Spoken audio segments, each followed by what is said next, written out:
On my birthday, my granddaughter leaned across the table, rolled her eyes, and said loud enough for everyone to hear, "Grandpa, you talk too much. Nobody cares about your stories." The room fell into an uneasy laughter, the kind that cuts deeper than silence. My children chuckled nervously, my grandchildren smirked, and I sat there with my mouth still half open, a sentence left dangling in the air. The story I had begun, one I thought might teach them something, or at least remind them that life was not always as comfortable as the warmth of their living room, died on my lips. They went back to their chatter about school, jobs, and screens glowing in their hands, while my words dissolved like smoke, unwanted and ignored. It wasn't the first time. My voice had become background noise in my own family. Whenever I tried to share a memory, they groaned, checked their watches, or whispered to each other. To them, my life was old news, a dusty record stuck on repeat. They couldn't see that every story carried the weight of scars they had never seen, nights they had never survived, choices that had carved me into who I was. To them, I was only an old man filling the air with too many words. I began to notice the way their faces changed when I spoke, the tightening of lips, the quick glances at one another, the polite but impatient smiles. My words were treated like clutter, something to sweep aside so they could get back to their world. And though I tried to remind myself that I spoke out of love, out of a desire to pass on what mattered, each dismissal chipped away at me. My stories, once my pride, became my shame. That night, after the laughter had died down and the table was cleared, I sat alone with my thoughts. I replayed her words. Nobody cares. They rang in my ears louder than any applause I had ever received in my younger years, and I wondered, had I really become nothing more than a nuisance in the lives of those I loved most? Was my voice, the very thing that carried the weight of decades, now just static to be silenced? The truth was crueler than their laughter. It wasn't just that they didn't want to hear me. It was that they didn't believe me. They thought my words were exaggerations, embellishments, relics of a time too distant to matter. They never knew that what I spoke was not fantasy, but history, my history. And while they brushed it aside as rambling, the world beyond our living room had already begun to record it. My name was written somewhere they had yet to look. But in that moment, with the sound of my granddaughter's laughter still stinging in my chest, I swallowed my story whole. I folded it into silence, and as I rose from the table, the words I had carried all my life seemed to grow heavier, pressing against me from the inside, begging to be heard even as the people I loved most refused to listen. Friends, let me pause here for just a moment. Tell me in the comments, where are you listening from? Have you ever experienced something similar in your life? Don't forget to subscribe and share this video with others. This is how you help us grow this channel and bring more stories to light. And now, we continue. At first it came as gentle nudges disguised as kindness. Dad, maybe save that story for later. Grandpa, we've already heard this one. Smiles plastered on their faces, polite laughter to soften the sting. I told myself they didn't mean harm, that perhaps I truly was repeating myself, that age had loosened the order of my memories. But beneath their soft words I began to feel the sharp edge of dismissal. My voice was no longer welcome at the table. Soon, the nudges became commands. Not now, please. We're trying to talk about important things.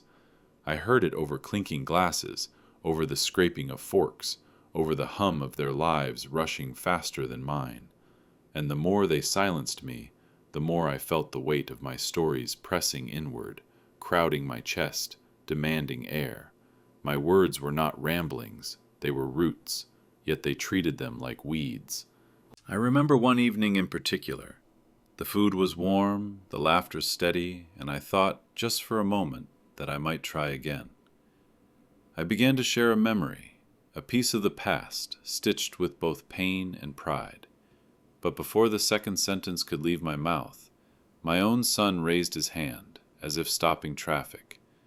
"Not tonight, Dad. Please." His voice wasn't cruel, but it carried the finality of a door closing. And in that instant, the story died unborn, silence before it could even draw breath. What they didn't see was how deeply those small rejections cut. They didn't notice the way I lowered my eyes, the way I folded my napkin to keep my hands from trembling. They didn't feel the hollowness that spread across the table, swallowing everything I once believed about being a father, a grandfather, a man whose life might still matter. To them, I was just the old voice that took up too much space, outdated, unnecessary. I had lived through winters colder than their silences, through nights darker than their indifference. I had seen things they would never see, carried burdens they would never know. And yet, in the place where I longed most to be heard, I had become invisible. My experience was no longer wisdom, it was clutter.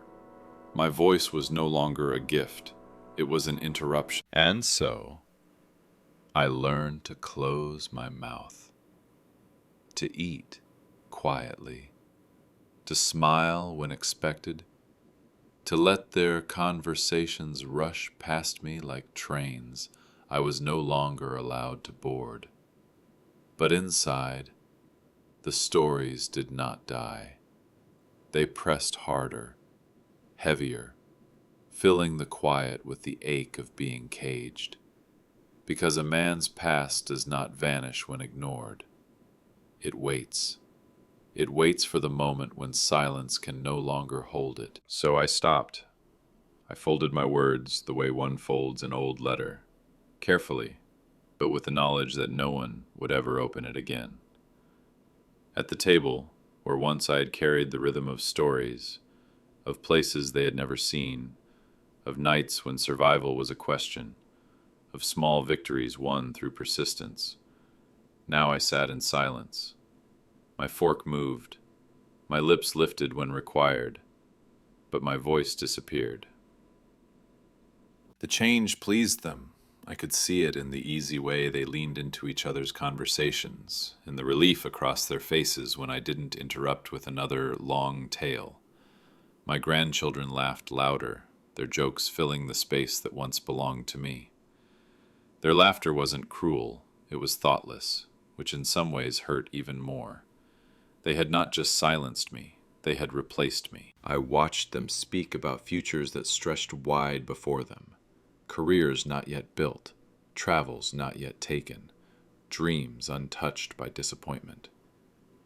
They spoke quickly, eagerly, their words spilling out with the arrogance of youth. And though I smiled, I felt the widening gap between us, a chasm carved by time and indifference. They could not know that their voices echoed only because mine had chosen silence. Every so often, a memory would tug at me, rising like a tide I could no longer hold back. I would open my mouth, ready to add something, a detail, a truth, a reminder that life was not always as smooth as they imagined. But the fear of their sighs, their impatient glances, their cutting laughter stopped me. I closed my mouth again and let the moment pass. My silence became my shield, though it cut me deeper each time I chose it. In the quiet, I studied them. The way my grandson gestured with his hands, not knowing he carried the same nervous habit I once had. The way my granddaughter tilted her head when she listened, the mirror of her grandmother, long gone. I wanted to tell them these things, to give them the invisible threads that tied them to a history larger than themselves. But threads are fragile, and without words, they break. So the meals went on. Plates scraped, glasses clinked, laughter rose and fell, and my voice remained locked inside me. It was a strange kind of loneliness, to sit surrounded by the people I loved most and yet feel utterly alone. My silence filled the room, but no one noticed, and in their laughter I heard not joy but distance, distance that grew wider with every story I did not tell. The table had once been a place of connection. Now it was a stage where my absence was applauded, where my quietness was mistaken for peace. But it was not peace. It was surrender.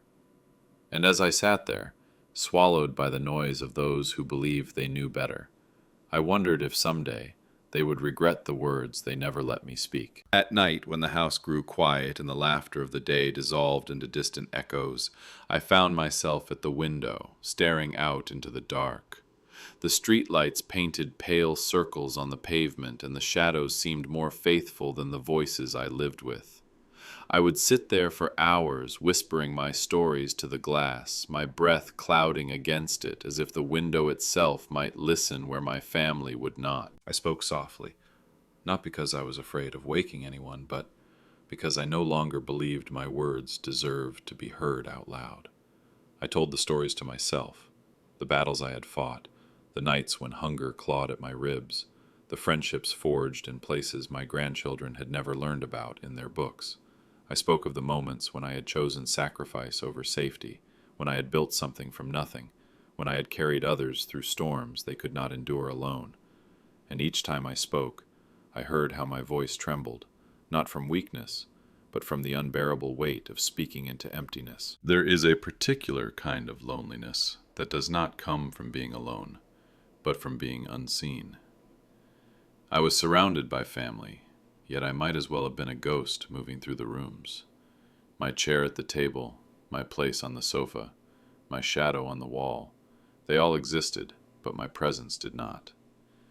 I had become the silence they preferred, the absence they celebrated.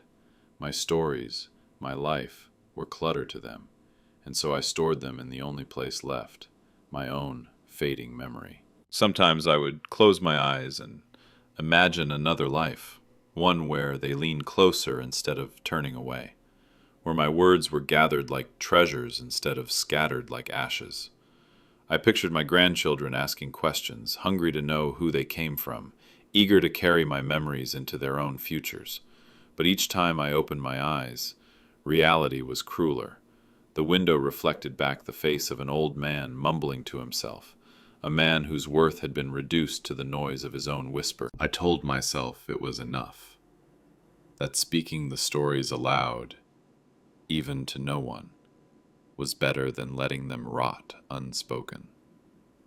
But as the nights stretched on, I began to wonder if even that mattered.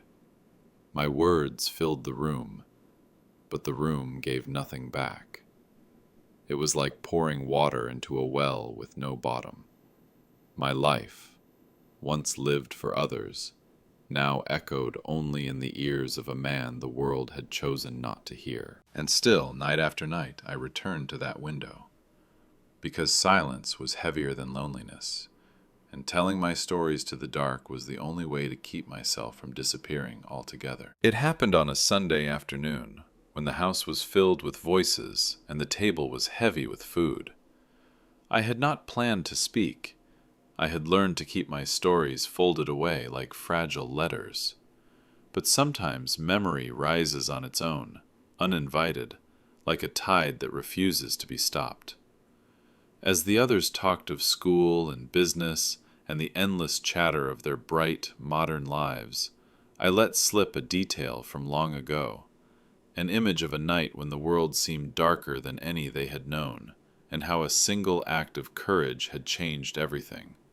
My words were quiet, but they carried weight. I thought perhaps, just this once, they might pause to listen. But before the story could unfold, my grandson, barely old enough to understand half of what he mocked, leaned back in his chair, smirked, and said loud enough for everyone to hear, "Grandpa, your stories are just fairy tales." The laughter came quick, sharp, merciless. My daughter covered her mouth as though to soften it, but her shoulders shook. My son chuckled openly, shaking his head as if to say, "There he goes again." Even the younger children laughed because the older ones did, not knowing what they were laughing at, only that it was allowed. And in that moment, my life's truth, every scar, every sacrifice, every moment that had once burned with meaning, was reduced to a punchline at my own table. The sound of their laughter cut deeper than silence ever had. Silence, at least, is absence, Laughter is rejection. It is the world looking you in the eye and declaring that what shaped you, what kept you alive, what gave meaning to your days is nothing more than entertainment, and poor entertainment at that. I felt the sting crawl up my chest, lodge itself in my throat, until even swallowing was an effort. My hands, resting on the table, trembled with the urge to clench, but I forced them to remain still, open, calm. I looked at my grandson, his face flushed with pride at making the family laugh. He did not know that the story he mocked was one I had carried like a stone in my pocket all my life, a story carved from nights of hunger, from years of endurance, from battles fought without glory. He thought it was a fairy tale. He had no idea it was a wound, still tender even after all these years. I wanted to tell him, to tell them all, that my words were not fantasy but testimony, that history does not always wear medals or stand in museums. Sometimes it lives in the cracked voice of an old man at the table. But I knew it would do no good. Their laughter had already drowned me out. So I did what I had learned to do. I swallowed the story whole, buried it deeper where no one could touch it. The room kept laughing. Plates clattered, glasses lifted, and in the middle of it all I sat still, my silence heavier than their noise. For them, it was a joke that lasted a few moments. For me, it was another reminder that my life, my words, my truth had been cast aside as nothing. And yet, deep inside, something hardened. Mockery hurts, but it also plants a seed. And though they could not see it then, though they thought they had silenced me with their laughter, a day would come when those same voices would falter, when the truth they ridiculed would rise on a screen too large to ignore, carrying my name for all to see. They laughed because they thought my words were inventions, the harmless fabrications of an old man desperate to hold their attention. They never knew how wrong they were. Every story I spoke, whether they cut me off halfway through or drowned me out with their chatter, was real. Every word had been lived, every detail paid for in nights of fear and years of labor, in choices that cost me more than they would ever understand. The scars on my body were only part of it. Faint lines along my hands from broken glass and jagged steel, a stiffness in my shoulder from carrying weight far heavier than any of them could lift. But the deeper scars were hidden, pressed into the heart where no one bothered to look. The memory of comrades lost, the echo of voices that once spoke beside me, but fell silent too soon, the burden of decisions that haunted long after the world moved on. These were not fairy tales. They were the architecture of my very soul. When I told them about nights under foreign skies, they thought it was embellishment. They never pictured the dirt pressed against my cheek as I tried to keep still while the world exploded around me. When I spoke of hunger, they thought it was exaggeration. They never knew what it meant to ration crumbs, to pretend you weren't starving so the man next to you could eat. When I mentioned victories, they thought it was bragging. They never realized that survival itself is a kind of victory, one paid for in sweat and silence, one that leaves its mark long after the cheering ends. My life was not written in books, not carved on monuments, not shown in photographs passed around like souvenirs. It was written in moments too small for history and too heavy to forget, and I carried them with me into every story, hoping, just once, that my children, my grandchildren, might see past the wrinkles in the shaking hands and recognize the man who had once carried more than just words. But they never did. They had no patience for the weight of the past. They saw only rambling, not memory, noise, not testimony. They never understood that I was offering them a gift, the chance to inherit not money, not land, but wisdom, the chance to carry forward pieces of a life lived hard and true. Instead, they laughed, dismissing my history as fantasy, casting aside my truth as useless decoration. That night, as their laughter echoed and my voice fell silent, I realized they would never ask. They would never press deeper, never lean in with curiosity, never say, "Tell us again, Grandpa, because we want to know who you really are." And so my past remained mine alone, locked behind lips that trembled with words too heavy to carry and too sacred to waste. But the past does not die just because it is ignored. It waits, patient and steady, until the day it is revealed. And though they did not know it then, though they treated my stories as dust, the truth of my life was already waiting in another place, already recorded, already preserved. They had forgotten me.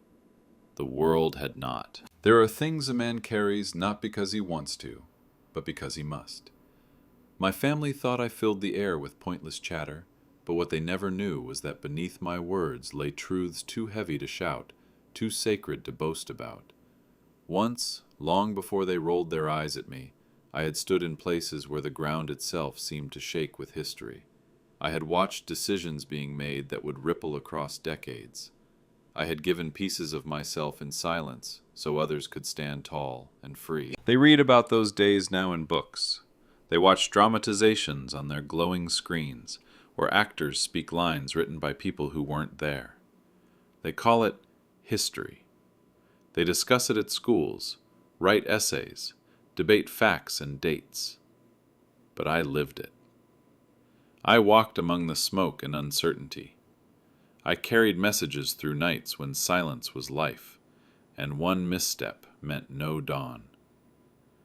I was not the hero on the posters, not the name in the headlines, but I was there, in the corridors, in the hidden places, in the work no one saw, yet everyone depended on. And yet, I never told them. Not truly. Because I didn't want applause. I didn't need statues or medals or their pitying looks of admiration.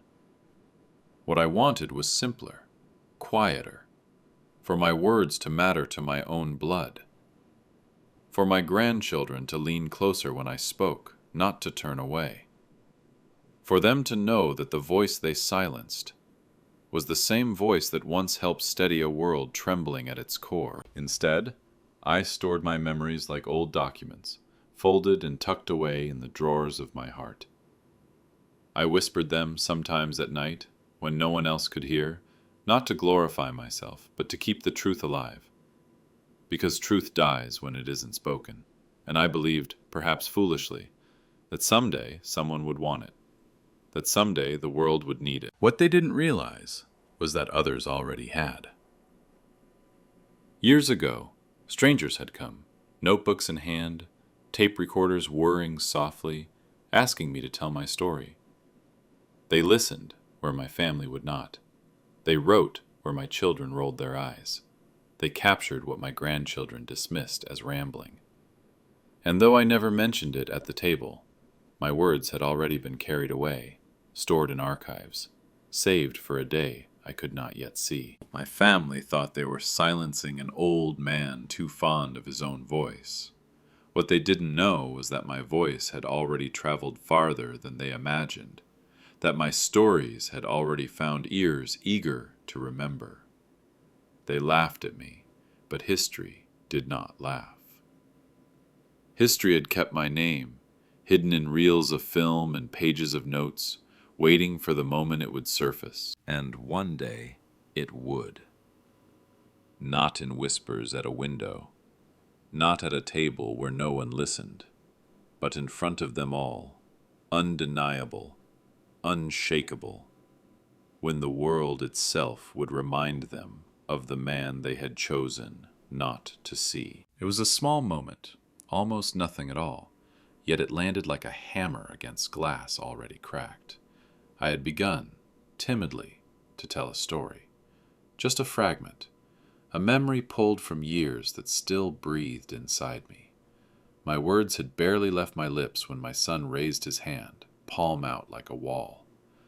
"Not now, Dad," he said, his voice firm, practiced. The others nodded, grateful that he had cut me off before I could begin again. Plates clinked, laughter resumed, and my words fell dead on the table like ashes scattered by the wind. Something in me gave way. It wasn't anger, not even disappointment. It was deeper than that. An exhaustion that came from carrying too much for too long, from watching your life shrink in the eyes of those who should have cherished it most. In that moment, I felt it clear as daylight. I was no longer a presence in my own house. I was a shadow. I passed through rooms unseen. I sat at tables unheard. I filled chairs, but never the space around them. My stories had been stripped from me, my dignity chipped away one laugh at a time, until all that remained was silence shaped like a man. I looked at their faces as they talked over me, and it was like staring through a glass wall. They were near, but I was not part of them. My heart, once strong enough to carry burdens, now stumbled under the weight of rejection. I felt old in a way I never had before, not because of years, but because of absence. There is a kind of aging that comes not from time, but from being erased while you are still alive. That night I aged decades in minutes. Later I returned to my chair by the window, the one place where my stories still had air enough to live. But even there the words came slower, heavy as stones. I whispered them more faintly, as if I no longer trusted even the glass to reflect them back. For the first time I wondered if silence had won. If the man I had been, the man of memory, of sacrifice, of history, lived in flesh and blood, was gone, replaced by this quiet ghost waiting for the world to forget him completely. My heart grew tired. It wasn't just loneliness anymore. It was weariness of the soul, the ache of knowing you had given so much of your life to others only to become invisible to them. I had poured myself into their futures, and in return they had emptied me of my voice. And as I sat in the dark, staring at nothing, I felt the truth press in on me. I had become unnecessary in my own home. But something else stirred beneath the weariness. Something faint, something waiting. The past has a way of returning when the present tries too hard to bury it. My family thought they had silenced me forever, but the truth, my truth, was already alive elsewhere, biding its time, ready to rise in a place where no one could laugh it away. And though I did not yet know it, the breaking point was not just an ending. It was the beginning of the storm that would tear through their laughter and leave only truth behind. It happened on a night when I wasn't even in the room. They had gathered in the living room, a casual evening after dinner, when the television became their background noise. They flipped through channels, restless, uninterested, until they landed on a documentary. One of those late-night features, the kind that mixes faded photographs with the trembling voices of survivors and the calm tones of historians. They kept it on not because they cared, but because it was there. The opening scenes passed in silence. Black and white footage flickered across the screen, maps unfolded, voices spoke of times they had only skimmed over in school books. My grandchildren barely paid attention, scrolling through their phones, trading whispers. But slowly, the narration deepened, describing moments they had never lived, events they thought belonged to another age, another world. And then came the names. Names of men and women who had stood in the fire when history burned brightest. Names of those who had carried the weight of survival, the burden of truth. Names scrolled across the bottom of the screen, spoken in solemn tones. And then, among them, one name they knew, though they had never really known it at all. My name. At first they blinked, confused, certain they had misread it. But there it was, again, not just printed, but spoken by the narrator's voice, clear and undeniable. My name, tied to the story of a nation, to choices and sacrifices that had shaped lives beyond their imagination.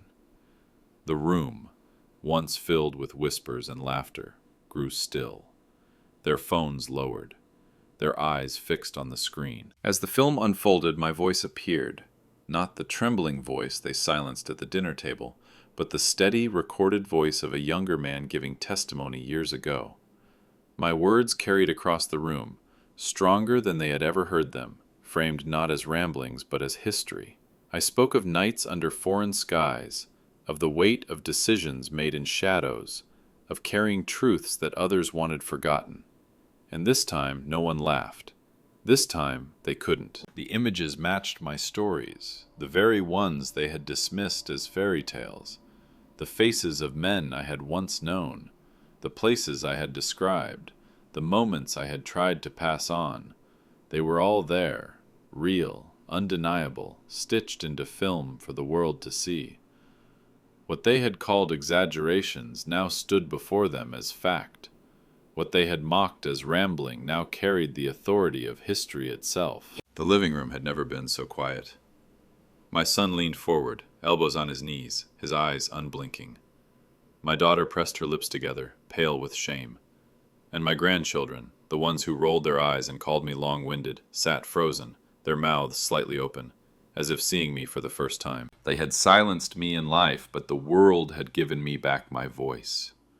On that screen, in that moment, I was no longer just the old man at their table. I was part of something greater, something they could not deny, something that demanded their respect. And though I was not there to see it, I imagined the silence that filled that room was louder than any laughter they had ever used against me. And then it happened. The moment that shattered every careless word they had ever spoken, every laugh that had cut me down. The camera faded to black, the music swelled, and across the screen, in letters sharp and undeniable, appeared my name. Not in passing, not hidden in a blur of text, but bold, centered, lingering long enough to pierce the heart of anyone watching. Special thanks to, story by. The phrasing did not matter. What mattered was that it was me, my life, my story. My name carried not in whispers but in the light of a screen that filled their entire world. The room froze.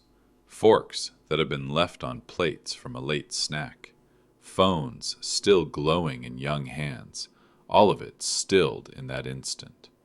My grandchildren leaned closer, eyes wide, as if afraid to blink and miss it. My son's face drained of color. My daughter's hand rose instinctively to her mouth. Her breath caught somewhere between disbelief and shame. They had dismissed my words as clutter, too much talking, fairy tales. And now, here was the proof, spelled out in front of them, more permanent than anything they had ever said. There is a silence that feels empty, and there is a silence that feels heavy, almost sacred. This was the latter. They could no longer dismiss me. They could no longer smirk or wave their hands or cut me off mid-sentence. The world had spoken in my place, and the world had said, he mattered. As the film went on, the screen showed images I had once carried only in memory. My voice, recorded long ago, rose through the speakers, steady and sure, explaining events they had mocked as imagination.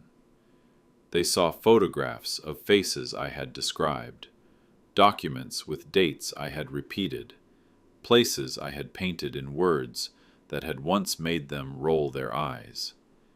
Every second stripped them of their certainty, tore down the wall of disbelief they had built between themselves and me. But it was that name, hanging in silence, that struck hardest, because a name is more than letters. A name is presence. A name is proof. And in that moment, my presence filled the room in a way it never had before. I was no longer just an old man in a chair with stories no one wanted to hear. I was a witness history had chosen to keep. My grandchildren stared at the screen as though they were meeting me for the first time. Their laughter from nights past echoed now like ghosts, hollow and cruel. My children shifted uncomfortably, weighed down by the memory of every time they had told me to be quiet, and I, though absent from that room, stood taller than I ever had at their table, because my voice had reached them after all, not in the form they wanted, but in the form they could not ignore. The truth they had buried was written in light across a screen too large to hide, and for the first time, their silence was not my prison. It was theirs. The room, once filled with chatter and the careless noise of family life, had gone utterly still. The hum of the television was the only sound left, carrying my voice from a recording made years ago. My grandchildren sat frozen, their eyes wide, their mouths parted just slightly as if words wanted to form but could not. For the first time in their young lives, they were confronted with a truth larger than their laughter. The man they had silenced, the grandfather they had dismissed, was not just a talkative old man. He was part of history. The documentary unfolded like a mirror they had never dared to look into. Each frame showed the things I had tried to tell them. Each image echoed the words they had mocked as fairy tales. Photographs of places scarred by fire and ash, testimonies of people whose faces carried lines carved by struggle. All of it matched the stories I once whispered over meals, stories they waved away with impatient hands. And now, without me present to soften the blow, the truth arrived like a storm. Their laughter had always been my undoing. It made me small, made me doubt whether my words had any worth. But here, in this frozen room, their laughter was gone. It had died under the weight of evidence. My voice filled the air in measured tones, clear, steady, recorded for those who had wanted to remember, even when my own blood had not. And they listened. They had no choice but to listen. My grandson, the one who had once mocked me most loudly, leaned forward on the couch, his face pale, his phone slipping from his hand onto the floor without him noticing.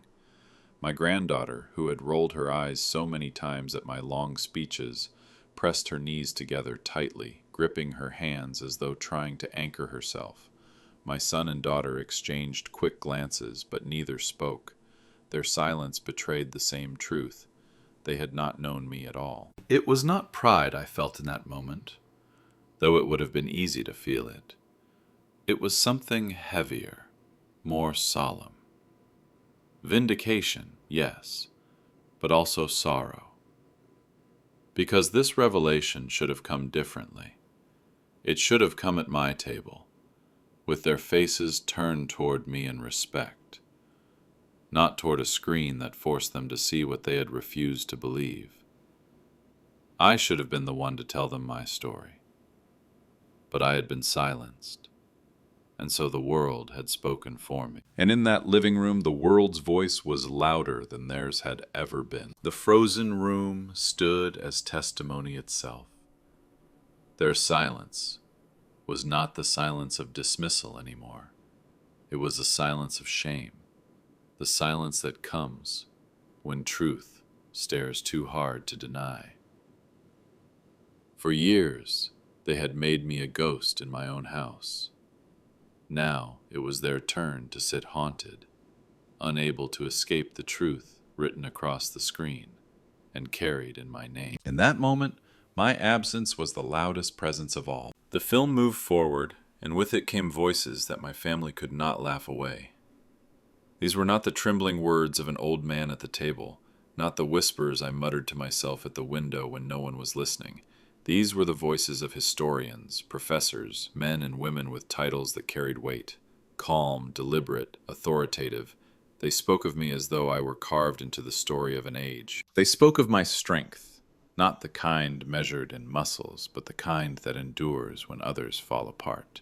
They described sacrifices I had made, choices in moments of fear, times when I gave up comfort, safety, even pieces of myself, so that others could walk free. They named the courage it took, not to stand in glory, but to stay in the shadows, to carry burdens that would never make headlines. Each word struck harder than my own voice ever had, because now it came from strangers, from experts who owed me nothing, who had no reason to embellish. My family had dismissed my stories as too long, too much, just old man's rambling. But here, those same stories were retold in documentary cadence, framed by images and documents, confirmed by others who had lived through it. It was no longer just me saying it. It was the world verifying it. My grandchildren shifted uneasily. Every time they had laughed at me, every sigh, every impatient glance echoed now like accusations in their own ears. They could not escape the weight of the narration. My daughter's face grew tight, her hands gripping the edge of her chair. My son pressed his lips together until they were white. They looked smaller somehow, their pride crumbling in the face of the truth they had refused to hear for years. The experts spoke of my life with a reverence my family had never shown me. They called my actions remarkable, my endurance rare, my story essential to understanding the times. They said my testimony was not only valuable but irreplaceable. And as those words filled the room, my grandchildren stared at the screen with the dawning realization that the man they had treated as invisible was someone others considered unforgettable. It was not revenge I felt. It was not triumph. It was justice. Justice not in punishment, but in recognition. The truth had been pulled from the shadows into the light, and no one could push it back.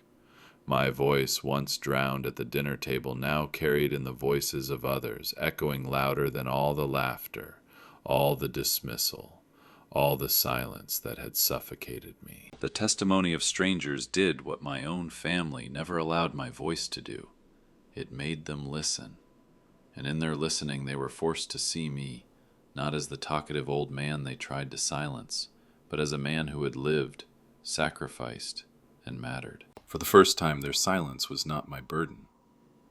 It was their shame. The living room had become a courtroom, and the screen was the judge. For years, my family had been the jury, delivering their verdicts in laughter, rolling eyes, dismissive sighs. They had declared me guilty of exaggeration, guilty of rambling, guilty of wasting their time. But now the evidence lay before them, clear, undeniable, impossible to twist. Photographs, documents, interviews with men and women whose faces bore the same weight I had carried. Every frame of the documentary pulled my story out of the shadows where they had locked it, and held it up under a light too bright to ignore. The past was no longer mine alone. It filled the room, pressing down on them with a force they had never expected. The names, the places, the dates matched exactly the stories they had waved away. The faces of people I had spoken about, faces my grandchildren once joked were imaginary friends, now appeared in black and white across the television. The voice of a scholar explained what I had lived, every detail aligning with the words I had tried to give them over the years. And in that living room, justice came quietly, but it came with the weight of truth. No one could interrupt the narrator. No one could mock the testimony of historians. No one could roll their eyes at photographs stamped and archived in the record of time. My family sat in silence, pinned by the truth that had once been nothing more than an old man's tale. They could no longer deny it. The truth did not belong to me alone anymore. It had been carried into the open, and now it belonged to history. I was not there to see their faces, but I can imagine them. My son staring at the floor, realizing every time he silenced me, he was silencing history itself. My daughter pressing her lips together, remembering every impatient gesture, every command for me to stop talking. My grandchildren, wide-eyed, hearts hammering, as they tried to reconcile the man in the armchair with the man whose name filled the screen. They thought they knew me. They did not know me at all. The irony was almost cruel. They had begged me to be quiet, and now the world itself was speaking in my place, with a voice that reached farther and louder than mine ever could. And for the first time, they listened. For the first time, they could not look away. Justice in the living room was not about punishment. It was about revelation. It was the moment when all the years of mockery and dismissal crumbled under the undeniable weight of fact. The truth, which they had buried under laughter, rose and stood before them, undeniable, immovable, unashamed. My life was no longer a set of forgotten stories told in the corner of family dinners. It was testimony, recorded and preserved, echoing now through the very room where they had silenced me most. And in that silence, as they sat frozen, the balance shifted. No longer was I the one diminished. It was they who had been made small, faced with the reality that their grandfather, whom they mocked, was not just a man who talked too much, but a man whose story belonged to the world. The shame came slowly, like a shadow stretching across the room, until it touched every face. My grandchildren, who once rolled their eyes the moment I opened my mouth, could no longer meet the screen, nor each other's gaze. Their eyes dropped to the floor, to their hands, to anything that might spare them from the weight of the truth unraveling before them. Each frame of the documentary was a mirror, and in that mirror they saw themselves, not as clever children dismissing an old man, but as judges who had silenced their own blood. They remembered. They could not help but remember. Every time they had smirked when I spoke. Every time they had whispered, "Here he goes again."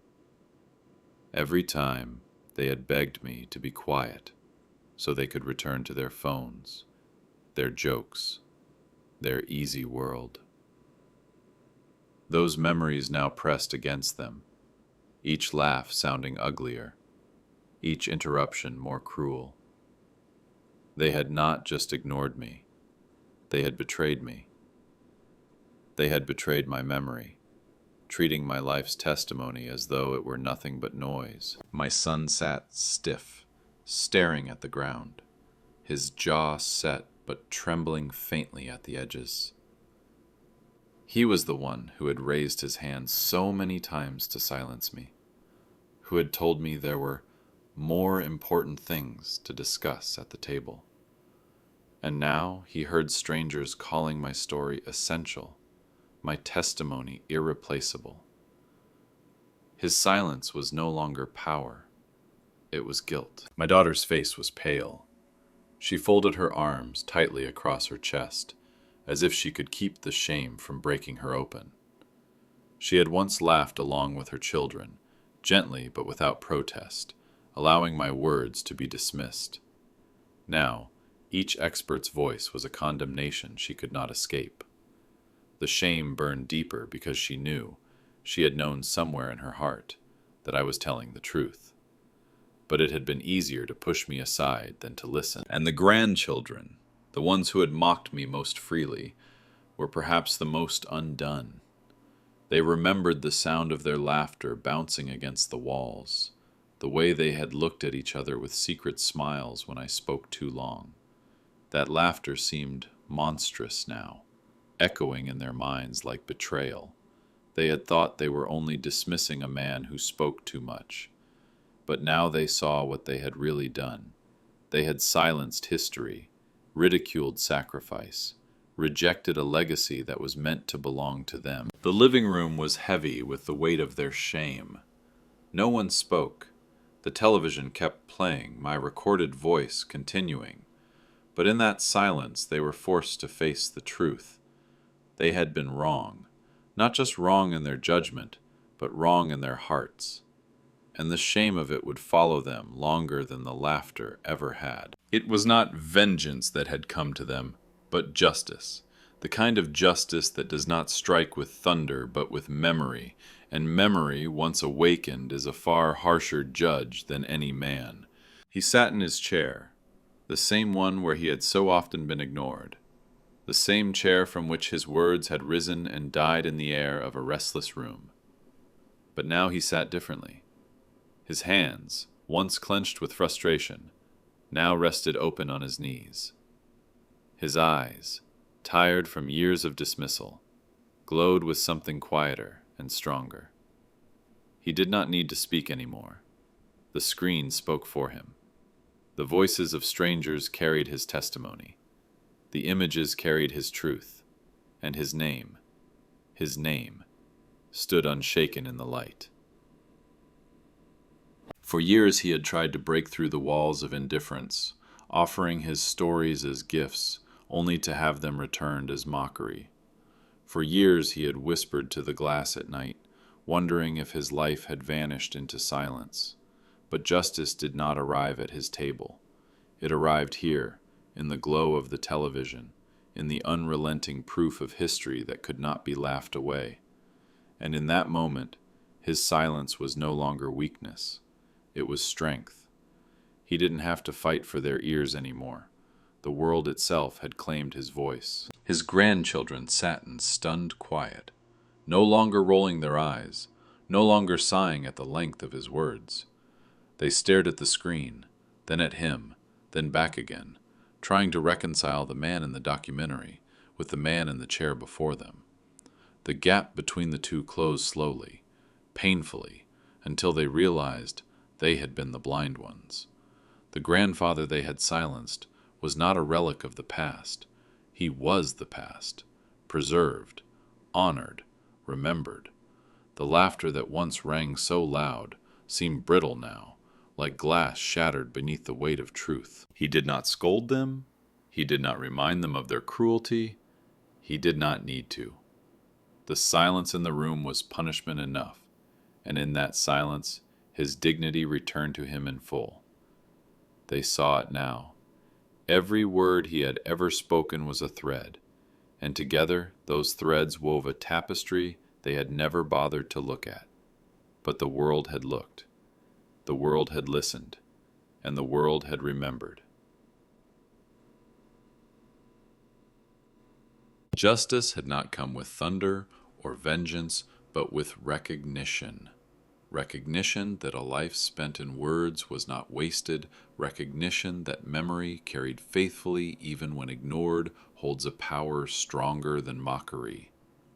His stories, once treated as clutter, were now history. His name, once spoken with impatience, was now spoken with respect. His legacy was no longer at risk of being forgotten. It had been written into film, etched into memory, carried into hearts beyond his own bloodline. He sat there quietly, but inside him there was a deep, resounding peace.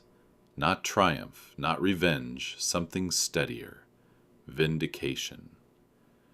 His life had not been in vain. His voice had not been lost. And though his family had silenced him for so long, they could never silence what remained. His stories would live on, beyond their laughter, beyond their shame, beyond even his own breath. And in that quiet living room, with the glow of the screen reflecting in their eyes, they finally understood. He had never talked too much. He had spoken exactly as much as a life like his demanded. And those words would outlast them all. His legacy stayed in film, in memory, in hearts that would carry his voice long after the house grew quiet again.